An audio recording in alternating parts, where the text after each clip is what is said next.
Farzlarni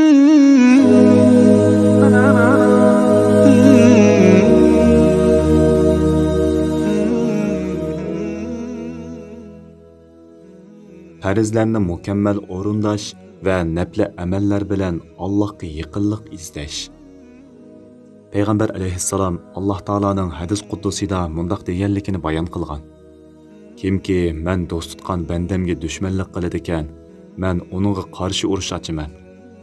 Bandamning menga men farz qilmagan ibodatlar bilan yaqinlashganligi, uning men farz qilgan ibodatlar bilan yaqinlashganligidan yaqinlikdir. Bandam nafli ibodatlarni o'rindash orqali menga yaqinlashidi. U menga yaqinlashish orqali mening muhabbatimga erishidi.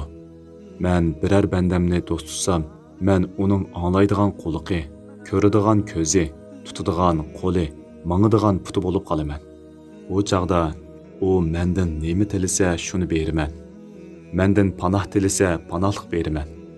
Bu hadisda bir qancha masalaga ishorat qilingan bo'lib, birinchisi Mümin odam farzlarni to'liq o'rindash bilan birga nafli amallarni mu o'rindasa, u Alloh taolaning himoyasiga kirgan bo'ladi. Shuning bilan Alloh taolo uni qo'g'daydi. Uningga dushmanlik qilganlarga qarshi Alloh taolo urush ochadi. Ikkinchisi, Alloh taologa yaqinlik hosil qilish ikki yo'l bilan bo'ladi. Uning biri farz amallarni to'liq va mukammal o'rindash bo'lib, bu Alloh taologa eng yaqinlik keladigan va tartib bo'yicha eng oldida keladigan amaldir.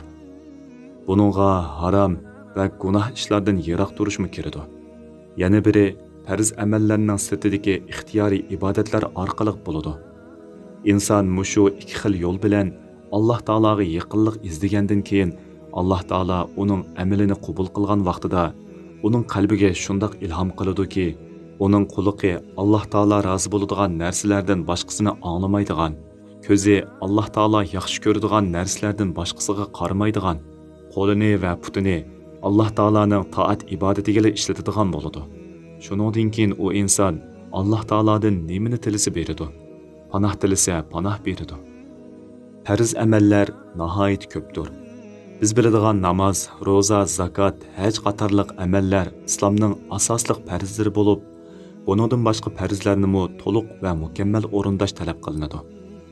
Zalimlarga qarshi turib, ezilganlarga yordam qilish, yo'qsullarga, ojizlarga yordam qilish, bolalarning tarbiyasiga ahamiyat berish, ota-onalarning xizmatini qaytarqinib qilish, ayollar bir-biriga qilishga tegishliklarini to'liq ado qilish, tuqqanlarga yor yo'lak bo'lish, qo'shnilarni asrash, mehmonni hurmatlash, kishilarga odillik bilan va go'zal axloq bilan muomala qilish qatorliq ishlarning hammasi farz amallardir.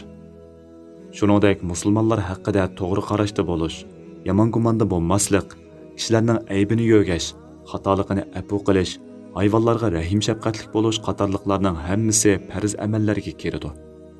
Gunoh, yomon ishlardan saqlanish, haromdan qochish, tuhmatdan, g'ayvatdan, mutakabbirlikdan saqlanish qatorliqlarmi farzdir. Nafli amallar 5 vaqt namozning sunnatlarini o'qish, dushanba, yakshanba kunlari va oyda 3 kun roza tutish, sadaqa berish, qayta haj qilish deganga o'xshash farz amallarning sirtida qilinadigan ixtiyoriy amallar bo'lib, farz amallardagi naqislikni to'liqlaydi. Nafli deb qilingan bu amallar farz amallardagi nuqsonlarni to'liqlab bo'lgandan keyin ondan nafli amal hisoblanadi. Chunki nafli degan ziyoda deganlik bo'lib, farz amallarni to'liqlab bo'lib, oshqini ondan nafli bo'ladi. Payg'ambar alayhissalom mundaq degan: insonlarga dinda eng avval farz qilingan ibodat namozdir. Eng oxirgacha davomlashadigan ibodatmi namozdir. Qiyomat kuni eng avval hisob elinadigan amalmi namozdir.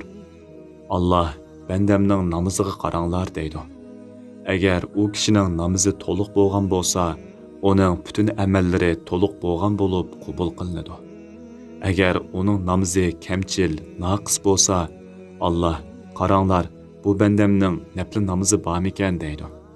Agar nafli ibodatlar bo'lgan bo'lsa, u nafli ibodatlar bilan farzning nuqsonlari to'liqlanadi.